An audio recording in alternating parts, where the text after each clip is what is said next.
हमारे प्यारे छात्र व छात्राओं एवं हमारे जिज्ञासु साथियों, आप सबों का बाल ज्ञान बाय राजेश सर के चैनल में स्वागत है।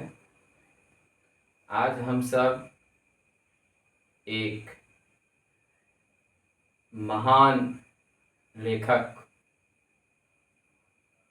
प्रेमचंद जी की जीवनी के संबंध में जानकारी हासिल करेंगे, क्योंकि प्रेमचंद किसी परिचय का मोहताज नहीं है। तो ऐसे व्यक्ति को कौन नहीं जानता है, लेकिन हम छात्र हैं, छात्राएं हैं और हमें जानने की जिज्ञासा है। तो इस बातों को ध्यान में रखते हुए हमने इस एपिसोड को तैयार किया है। क्योंकि प्रेमचंद जी के संबंध में प्रायः प्रतियोगिताएं परीक्षाओं में भी कुछ न कुछ प्रश्न पूछा जाता है और हमारे प्यारे छात्र व छात्राएं, खास करके जो 8वीं कक्षा में अध्ययनरत हैं, उनके लिए यह एपिसोड बहुत ही ज्ञानवर्धक साबित होगा। आइए हम सब बिना समय को गवाते हुए हिंदी साहित्यकार, उपन्यासकार प्रेमचंद जी की जीवनी के ऊपर ध्यान डालें। प्रेमचंद जी का जन्म 31 जुलाई सन 1880 आपका उत्तर प्रदेश के लमही नामक गांव में हुआ था। कहीं कहीं आप पाएंगे लमही के जगह समही का भी लिखा गया है। इन दोनों में से जो भी आए उनके ऊपर ध्यान रखेंगे। और इनके पिता श्री अजायब राय, जो कि डाकघर के मुंशी हुआ करते थे। आप तो मुंशी के बारे में जानते ही होंगे। उनका काम लेखा बही तैयार करना, कितना पत्राया, कहाँ जाना है, इन सारी बातों को वह संधारण करते थे। और इनकी माता श्री आनंदी देवी, आनंदी इनकी माँ एक कुशल गृहिणी थी, लेकिन दुर्भाग्य कहा जाए कि मात्र 8 वर्ष की आयु में प्रेमचंद जी अपनी माँ आनंदी को खो दिया। प्रेमचंद जी एक अच्छे और कुशाग्र बुद्धि के बालक थे। इनके ऊपर माता का साया हट जाने के कारण इन्हें जो मातृत्व प्रेम बचपन में मिलना चाहिए, आप वो एहसास कर सकते हैं कि जिनकी माँ नहीं है उन्हें कितना जीवन में कठिनाइयों का सामना करना पड़ता है। वैसे ही हमारे प्रेमचंद जी को भी कठिनाइयाँ उठाना पड़ा। उसे बचपन का लाड़ प्यार दुलार न मिला। प्रेमचंद जी का शादी शिवरानी देवी यानी कि प्रेमचंद जी की पत्नी का नाम शिवरानी देवी, और ये प्रेमचंद जी पहले पत्रकारिता के क्षेत्र में भी काम करते थे और इसी दरमियान उन्होंने कुछ पत्रिकाओं का भी प्रकाशन किया।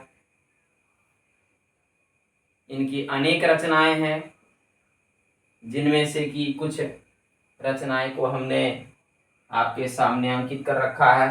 गोदान, सेवा सदन, पूस की रात, निर्मला और ईदगाह।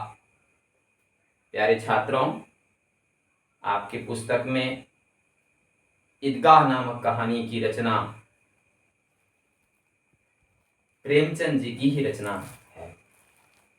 आप जानेंगे कि ईदगाह नामक कहानी का पहली बार प्रकाशन चांद नामक पत्रिका में सन 1938 में आई और वहां से वह ईदगाह जो एक बालक का मनोमस्तिष्क भावना और उनका एक दादी माँ के प्रति स्नेह, आप इस कहानी को जब सुनेंगे तो भाव विभोर हो जाएंगे। एक नन्हा सा बालक किस प्रकार से अपनी दादी माँ के प्रति वह कुछ खिलौना ना खरीदते हुए, ना कुछ खाते हुए, बल्कि उन्हें दादी माँ की दुलार, प्यार और उनकी कठिनाइयाँ को देखते हुए उन्होंने एक चिमटा लेने का निर्णय लिया और चिमटा खरीदकर दादी माँ के हाथ में थमा दिया।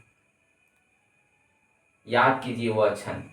ऐसे हमारे महान कहानीकार, लेखक प्रेमचंद जी थे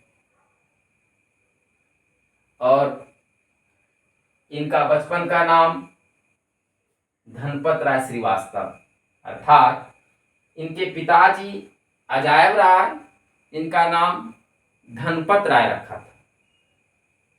आप कहीं कहीं पाते होंगे मुंशी प्रेमचंद।